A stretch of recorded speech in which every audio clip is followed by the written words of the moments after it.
Bonjour et bienvenue. Aujourd'hui, notre question porte sur le rôle du comité de gouvernance IT dans la gestion des ressources.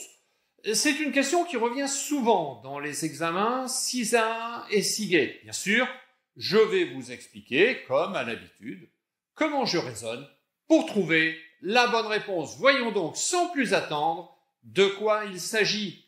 Gala, quelle est la question ? Bonjour Alain, voici la question. Une organisation internationale constate une sous-utilisation importante de ses licences logicielles et de ses infrastructures cloud. Quel est le rôle le plus approprié du comité de gouvernance IT dans ce contexte? Réponse 1. Mettre en place un processus de réattribution automatique des ressources IT inutilisées. Réponse 2. Analyser l'alignement entre la capacité des ressources IT et les besoins métiers actuels et futurs. Réponse 3. Confier à la DSI la responsabilité d'identifier et de désactiver les ressources sous-utilisées. Et enfin, réponse 4. Exiger un audit externe pour vérifier les causes de la sous-utilisation. Cette question est assez simple. Cependant, il faut réfléchir un peu pour voir l'ensemble du contexte.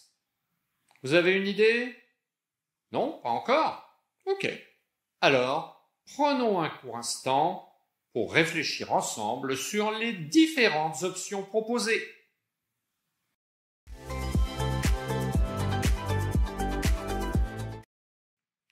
Vous avez pu identifier le mot-clé de cette question ? C'est l'expression « comité de gouvernance IT ». Commençons par identifier les distracteurs. Ce sont les réponses 1 et 3. Réponse 1, mettre en place un processus de réattribution automatique des ressources IT inutilisées. C'est une action opérationnelle. Le comité de gouvernance doit s'assurer de la cohérence stratégique, pas implémenter des processus techniques. Cette réponse est donc clairement fausse car elle ne correspond pas au niveau du comité de gouvernance IT. Réponse 3, confier à la DSI la responsabilité d'identifier et de désactiver les ressources sous-utilisées. Le comité peut le demander après avoir analysé les impacts stratégiques. Mais cela reste une tâche d'exécution au niveau opérationnel, pas une décision de gouvernance. Donc, tout comme la réponse 1, nous pouvons éliminer cette réponse également. Il nous reste donc les réponses 2 et 4. Commençons par la réponse 4. Réponse 4. Exiger un audit externe pour vérifier les causes de la sous-utilisation. Un audit externe peut être utile, mais ce n'est pas la première réponse appropriée. La gouvernance doit d'abord analyser l'alignement stratégique avant d'envisager des mesures correctives externes. Cette réponse est donc également incorrecte. Et enfin, réponse 2.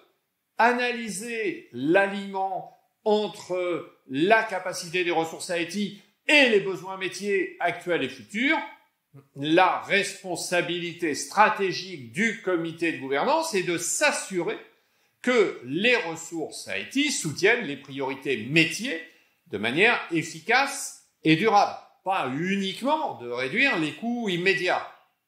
C'est donc exactement la bonne réponse à la question posée. Merci Alain pour cette explication. Vous avez trouvé la bonne réponse? Alors bravo. Dans le cas contraire, je vous invite à suivre le lien vers notre site web juste en dessous de cette vidéo. Vous y trouverez de nombreuses ressources pour réussir vos certifications professionnelles. Cela vaut vraiment la peine d'aller y faire un tour. Vidéos, quiz, guides, accompagnement, tout est là pour vous aider à réussir du premier coup. Si cette vidéo vous a été utile, merci de la liker et de vous abonner à notre chaîne. Pour ma part, je vous retrouve dès la semaine prochaine pour une nouvelle question. À très bientôt.